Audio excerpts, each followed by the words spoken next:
Hey, what's up guys? This is Matt and Brad. Hello. And what we're doing is we're gonna go and we're gonna do some scrambling over boulders and rocks and everything else. We're at Squaw Creek near Marsing, Idaho, which is in the southwest corner of the state. So we have a creek here. You can't see it because of all the sagebrush. And then all the way back we have a deep canyon that's full of rocks. And that's where we're heading. So I'm going to be checking back now and then, kind of show you the sights. I also brought a hammock out today.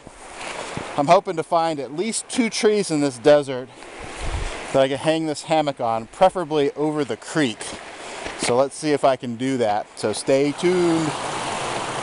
Okay, so now what we're doing is we got out of the sagebrush area and now we're getting into the mouth of the canyon. And from this point on, it's going to be all boulders and jumping from rock to rock. I don't know if you could catch this on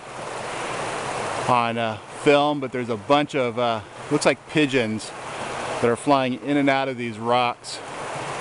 That's just actually massive. You have no idea the scale of these things until you're actually here. It doesn't look that big on film, but these rocks are home to a whole bunch of not only pigeons but predators, and there's also longhorn sheep that are out in this area, and there's also roaming wild horses too. So it's a pretty fantastic area. So I wore boots and Brad wore Nikes. See how he does. The urban hiker. The urban hiker. There you go.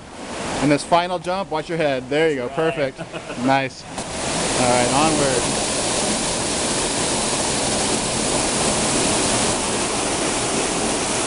Got some photographers out here.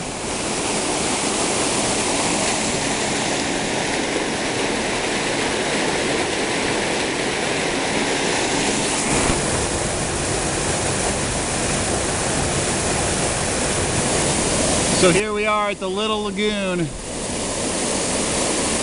Got a couple tiny little, I don't know if you'd call them waterfalls. I'm not sure really what qualifies as a waterfall as far as falling distance. It's not quite a rapid, but it's not quite a waterfall either. But panning up here, see the canyon just keeps going back and higher.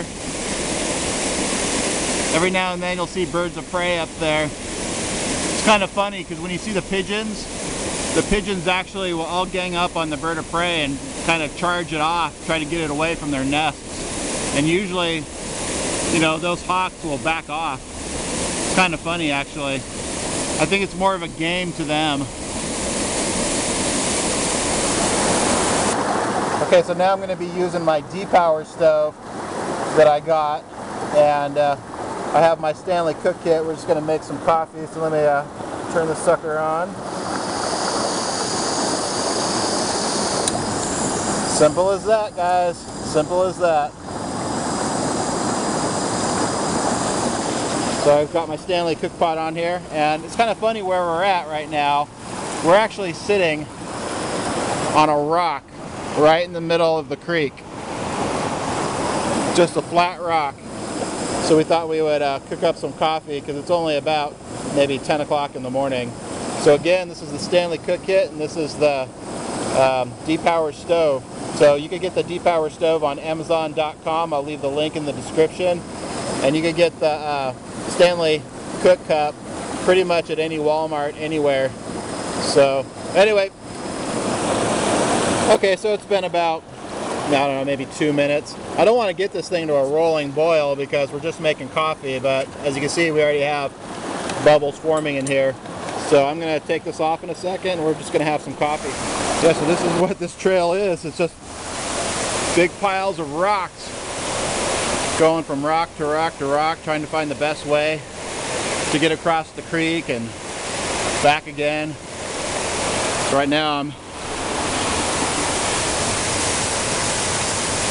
in a great spot. Got a little cave here. This place is a lot of fun. It's not a place you want to be by yourself though. There's Brad over there. It's a good place to break your ankle, you know, if you're not careful. he actually had to take his shoes off to cross because he didn't have really good boots. And this water is just above freezing, so it was kind of funny, at least for me. I don't think he was laughing though.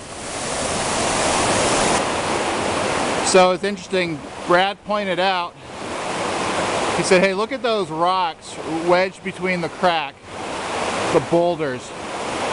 All these boulders just wedged there.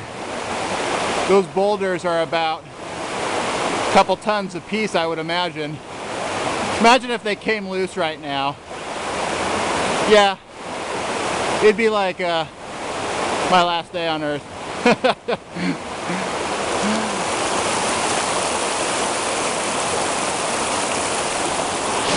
Well, here we are. We're thinking that we might be at the end of the road unless we go up and over right here.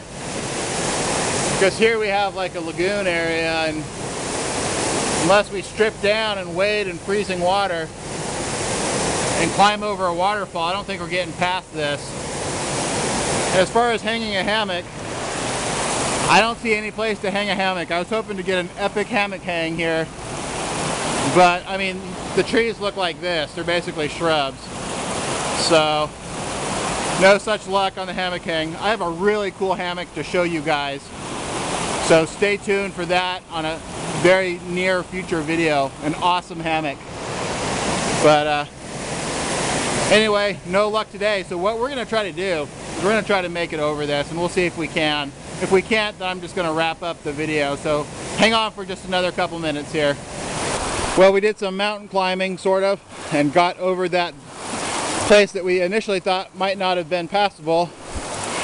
Now we're on the other side, and we found a boat.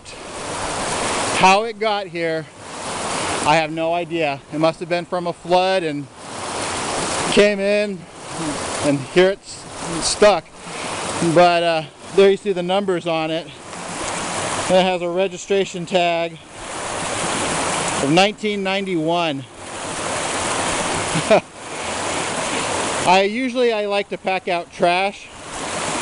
In this case though, I think I'm just gonna let it lie, you know what I mean? But now it looks like we're getting out of the canyon. I think we made it through the canyon, because here we have sun and it's starting to open up and look really pretty, so we're gonna have lunch. Well, anyway, we're at the end of the canyon now. Pretty much just turns into a ravine.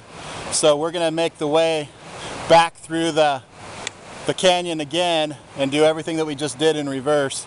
And I'm not gonna show it to you a second time unless I like fall and break my leg and the video becomes really interesting. But beyond that, I'm gonna call this a video. Thanks for watching. God bless. Happy trails.